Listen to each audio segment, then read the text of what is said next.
पिछले 13 फरवरी से उत्तराखंड के सभी वन प्रभाग में वनवीत अधिकारी वन आरक्षी संघ कार्य बहिष्कार कर रहे हैं। 5 सूत्री मांगों को लेकर आरक्षी संघ ने हल्ला बोला है।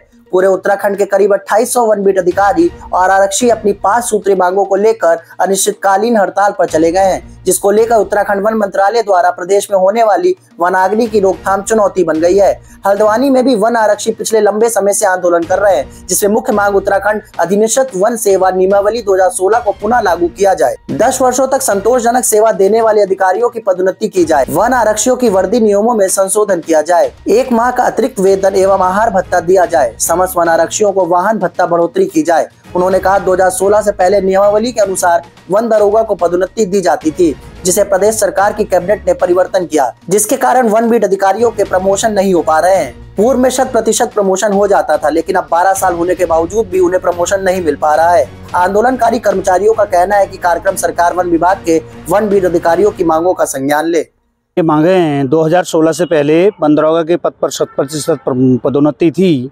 2018 में सरकार ने नियमावली चेंज की, उससे वन आरक्षी साथी जो हैं वो 20 से 25 साल तक प्रमोशन नहीं पा रहे हैं। एक ही पद पर वन आरक्षी काम करते हुए उब जाएगा। अन्य सभी विभागों में समय समय पर पदोन्नति होती रहती है, तो वन आरक्षी पदोन्नति से वंचित रह रहा है। इसलिए हम 2016 नियमावली को पुनः प्रख्यापित करना चाह रहे हैं। किसी अधिकारी से बात हुई अभी तक? हमारी अभी ये हमारे ऑफिसर और HRD महोदय से हमारा प्रतिनिधिमंडल प्रांतीय प्रतिनिधिमंडल मिला था, तो उन्होंने पहले आश्वासन दिया। तो पिछले कुछ सालों से हमें मात्र आश्वासन से टाल रहे हैं, तो इस बार हमने पूरा निश्चय कर लिया है। कल हमारे प्रशासन स्तर से सचिव स्तर को हमारे मांग पत्र ऊपर को प्रेषित किए गए हैं। उसमें 1 स्टार की मांग तो इन्होंने प्रस्ताव बनाकर भेजा है, जबकि 124 वन दरोगा के जो विज्ञप्ति निकली हुई है उस अध्याचन पर विचार करने हेतु शासन को पत्र लिखा है। अगर नहीं सुनने तो अगला कदम क्या रहेगा? तो हम इसी तरीके से हड़ताल पे बने रहेंगे जब तक हमारी मांग पूरी नहीं होती है, तो हम कार्य बहिष्कार और धरना स्थल पर बने रहेंगे। उनको तो 8 पत्रों की मांग पत्र दिया गया है, लेकिन हमारी जो मुख्य मांगे हैं वो 2 हैं। एक है वन नियमावली 2016 पुनः लागू की जाए, और दूसरा है हमारा 1 स्टार की मांग है। तो कब से आप हड़ताल कर रहे हो? क्या हमने जो सांकेतिक प्रदर्शन हमने हाथ में फीता बांध के 6 तारीख से 11 तारीख तक किया।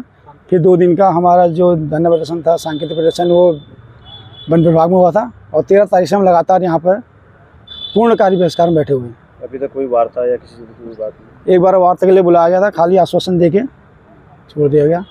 और अभी कल एक पत्र जारी किया गया है, उसमें हमारी 1 स्टार की मांग के लिए उन्होंने वो कर रखी है।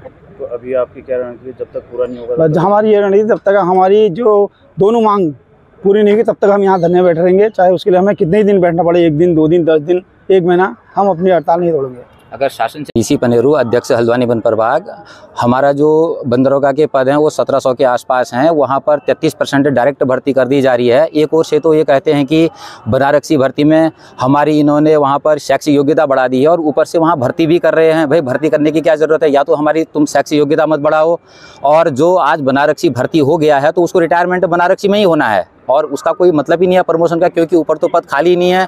तो ये हमारी मांग है। 2016 में हम इसलिए भर्ती हुए थे कि हमारी नियमावली में लिखा गया था 100% प्रमोशन, लेकिन इन्होंने हमारी छाती में मूंग दलने का कार्य किया था। उसमें कांग्रेस की सरकार में माननीय हरक सिंह वन मंत्री थे, उनके द्वारा 33% डायरेक्ट फॉरेस्टरों की भर्ती वहाँ पर की गई थी। अब हमारा प्रमोशन कहाँ से होता है? आज हमारा साथी जो 15 साल हो गए हैं वो यहाँ पर बैठा हुआ है, उसका प्रमोशन नहीं हो रहा है। अपनी मांग हक रखने का हमें तो संविधान ने भी अपना अधिकार दे रखा है। इसके साथ 1 स्टार की मांग भी हमको चाहिए। नए साथी जो है उनको 1 स्टार लगेगा। सब जगह बिहार में है, कर्नाटक में है, अन्य प्रदेशों में है, हिमाचल में है, तो हमको क्यों नहीं मिल सकता इसमें? इसके साथ में हमारी अन्य गौड़ मांगे भी हैं, जिसमें हमको आवासीय क्रिया भत्ता है। दुर्गम चौकियों में रह रहे हैं जहाँ पर न पानी न कुछ व्यवस्था, हम अपने बच्चों को वहाँ ले नहीं जा सकते हैं। और उसके बाद में हमारा जोखिम भत्ता है। रात दिन हम वहाँ पर जंगली जानवर तो हुए ही हुए, उसके साथ में अब जो वन तस्कर है उनसे भी हमारा आए दिन गोलीकांड हो रहा है। इस विभाग में आने के बाद हमारा केवल यहाँ पर शहीद होने के लिए ही आने का कर्तव्य नहीं है, हमें भी तो अपनी मांग मनवानी है। आपके माध्यम से मैं कहता हूँ कि शासन को इस चीज़ को आप पहुँचाइए। आज का जो भी हमारा वन आरक्षी साथी है वह मेरिटोरियल है, वह टेस्ट निकाल के यहाँ पर आया है। जब तक यहाँ पर मांगे नहीं होंगी हमारी, तो हम इसके बाद देहरादून कूच करेंगे, सीधे देहरादून जाएंगे हम। अब यहाँ से नहीं होगा तो देहरादून में बैठेंगे, लेकिन धरना तो छोड़ने वाले हैं नहीं, ऐसा होगा नहीं। बहुत बहुत लोग काफ़ी समय से अपनी मांगों को लेकर शासन प्रशासन से गुजारिश कर रहे हैं और अपनी मांगों को रख भी रहे हैं, और हमारी मांगें काफ़ी टाइम से पूरी नहीं हो पाई हैं। इसलिए हम 6 तारीख से अपने पहले सांकेतिक धरना प्रदर्शन में और उसके बाद हम 13 तारीख से पूर्ण कार्य बहिष्कार में हैं। और हम ये कहना चाहेंगे कि जब तक हमारी मांगें पूरी नहीं होती हैं तब तक हम पीछे हटने वाले नहीं हैं। क्या नाम है आपका? कविता मिश्रा।